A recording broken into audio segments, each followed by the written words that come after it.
Hey folks, this is Best in Slot with some late night Prehistoric Planet news. It shouldn't be a very long video, but we do have some pretty exciting new information. We've got a bunch of new screenshots and a few new confirmed species and a little bit of speculation that we're going to throw in there as well, because of course we are.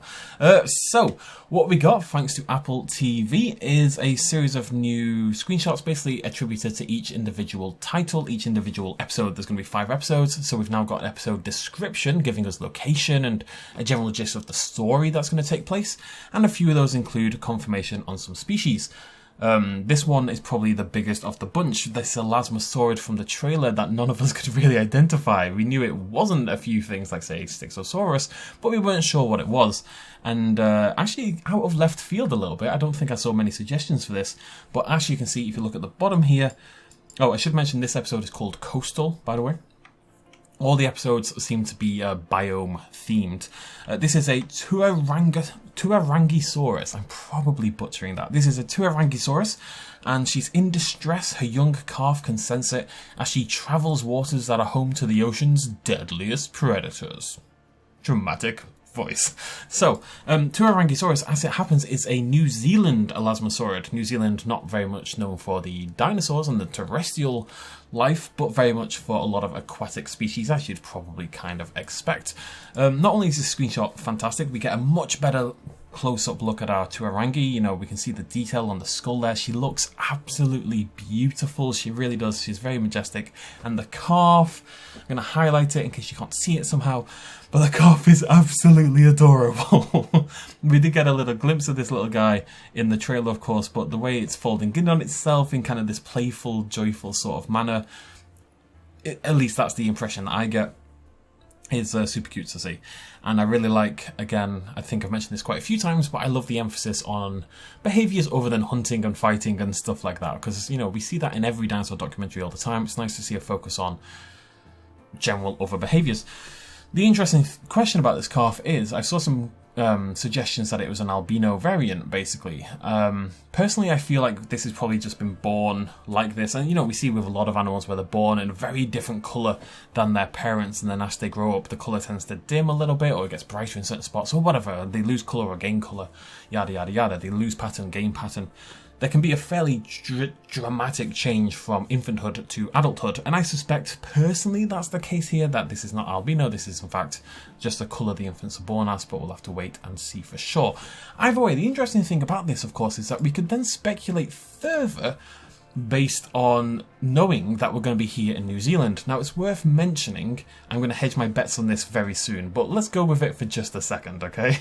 So if you think back to the trailer, another scene that we had underwater was this is not the best screenshot you've ever seen, well, these two mosasaurids fighting each other towards the bottom of the ocean, and we had a lot of suggestions about what these could be. It could be Mosasaurus hoffmanni, etc, etc, but if we assume we're still in New Zealand, it does offer some potential. So we had our Tuarangisaurus, but the Mosasaurus could be either Moanosaurus or Taniwasaurus. Both of those were late Cretaceous mosasaurids from the area. Both vaguely similar, both quite similar to Tylosaurus, and the consensus online seems to be that Taniwasaurus, there's no way I'm doing that right, Taniwasaurus would be the more likely, because I think we've got a better skeletal collection for the Taniwasaurus, basically. So that is where the consensus seems to be. It's worth mentioning a couple different things. First of all, that Mosasaurus could travel immense distances, so even if we are still in New Zealand, there's no guarantee that it is a New Zealand Mosasaurid. And secondly, that we know basically for a fact that, okay, we're in the coastal biome, we're in New Zealand for what I suspect is meant to be, say, the focus story of the episode. You know, this pregnant Tuarangisaurus is maybe the main story, but we are going to hop around the globe for the other stories. Hank, for example, the Tyrannosaurus Rex male, the father we see, is also on the coast and is likely part of that coastal episode, but of course it's not going to be here in New Zealand. Similarly, we had these coastal titanosaurs, which are in all likelihood going to be MAGYAROSAURUS from HATEG Island, because we see the Hatzegopteryx a little bit earlier flying overhead. Or at least this is all speculation to an extent, right? But this is the current assumption. Let's go with that. But you know, it opens up some possible speculation, some possible ideas. Could it be Tyrannosaurus? Could it be Moanosaurus? We'll have to wait and see, but it does offer that kind of speculation, which is, I think, pretty cool. We do have some more confirmations, though, and some more cool screenshots. Let's check out the next one. So whilst episode 1 is going to focus on the coastline, episode 2 seems to be focusing on the deserts. Above the deserts of North Africa, aerial combat ensues as male Barbaridactylus pterosaurs fight for the attention of females below. So really interesting setup here. Barbaridactylus is a nyctosaurid from the Ouled Abdoun Basin. Hopefully I'm pronouncing that even moderately correctly, which is, I believe, in Morocco. It was actually a really interesting find. There were like 200 plus pterosaur specimens uncovered at this single basin, multiple different species. We'll be getting into that in just a second. And I'm going to thank True Yi for this little tidbit of information. But I believe there's always this assumption that towards the end of the Cretaceous, where we are now, the only pterosaurs that had survived were actually adstarchids, like your Hatzecopteryx, Quetzalcoatlus, etc., in terms of being adstarchids. But this dig, uncovering all these nyctosaurids, we're going to see 3 different species today, sort of, proves that wasn't the case. This was the dig that showed that. So it was a really interesting dig, not just because a humongous number of specimens in this basin in Morocco, but also because of the implications for pterosaur survival, I suppose. So, as we can see, if you read the description, the suggestion is that here are the female Barbaridactyluses, and up here in the sky we have the males, and they're flying around, swooping around, fighting for attention, for their mating displays to, bang it out with the females, basically. I had another theory initially. If we bring up one of these, if I circle one there, so in this area, there were 3 different nyctosaurids primarily discovered: Barbaridactylus, Semergia, we'll go with Semergia, and the third we'll see in a second. And we're kind of debating what that third nyctosaurid would be, the one we'll see in a moment. And I thought maybe these are Semergia, because they do look a little bit more similar. And that was simply because I hadn't read the title correctly. Semergia could still appear. I'm going to keep swapping my pronunciation. Semergia could still appear in the episode, but if we move on a little bit, and actually we go back to the trailer once again, and this is why these episode titles are so interesting, or these descriptions, because we can link it back with the trailer. If we go back to these pterosaurs we see on the cliffs in this sort of arid desert, of course, sort of formation, we can see these pterosaurs here, and it seems likely that this is another nyctosaurid from the Ouled Abdoun Basin, Alcyone elanus. So Alcyone, Semergia, and Barbaridactylus were all discovered at this same basin, at this same dig site. Well, humongous, multi-layer, multi-couch, I think it's called, dig site kind of thing. But yeah, we can now not confirm. This is speculative, it's worth mentioning. But it seems likely that what this pterosaur is Alcyone, which is again another nyctosaurid from the late Cretaceous of Morocco. So really, really cool. For the final 3, much less to talk about, but we'll nip through anyway. Episode 3, with its feathered body and duck bill, the 8-ton Dinocheirus wades through an Asian wetland in search of relief from pesky biting flies. So this is our wetlands sort of episode. We're going to be in Asia, of course. We're at likely the Nemeth formation, where we are for at least part of it, but who knows where we'll go for the rest of it. It is worth mentioning also for the desert that Darren Naish, and God, I still hope I'm pronouncing that correctly, who is very much involved with the show in a very big way, did confirm that the Tyrannosaurid we see in the desert is in fact Tarbosaurus. And we thought that was going to be the case, but it's nice to get confirmation.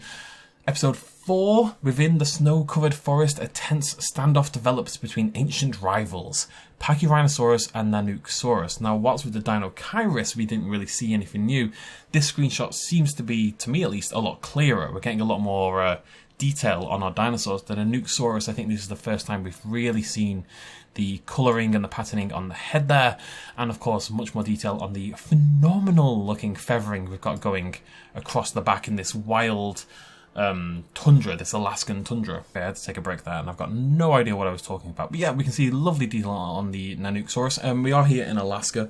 The interesting thing is, for this is the Ice Worlds. Oh, I just saw the episode title up there. I can't believe I missed it. So that was freshwater, and that was, I think, the cliffs. But that was Ice Worlds.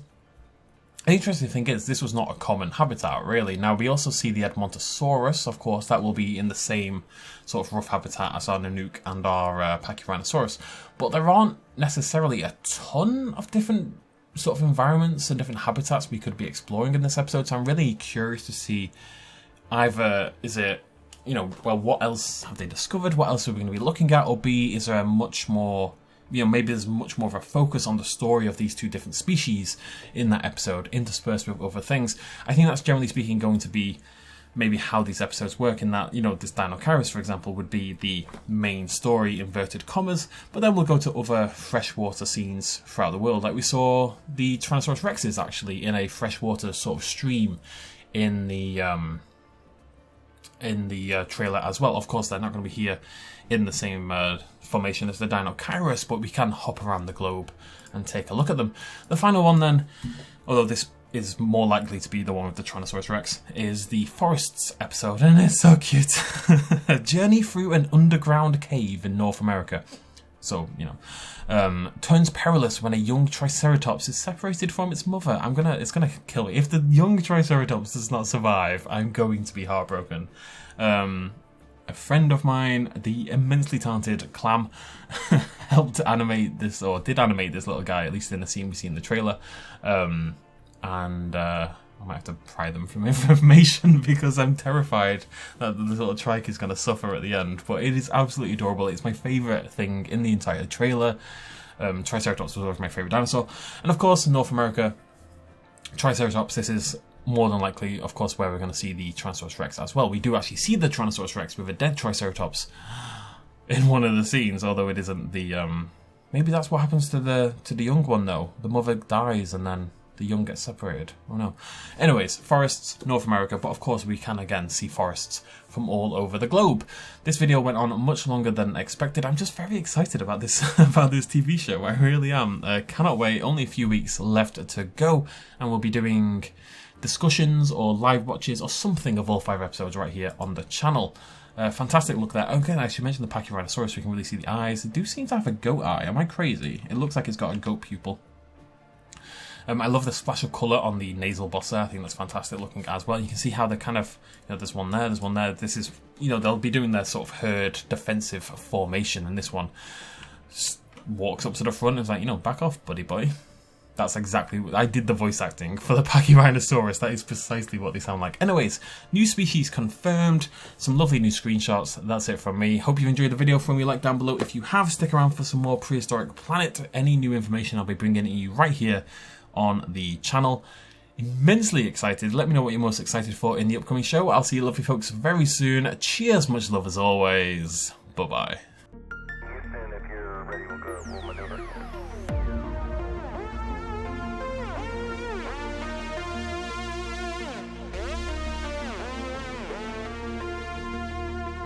Reaching out.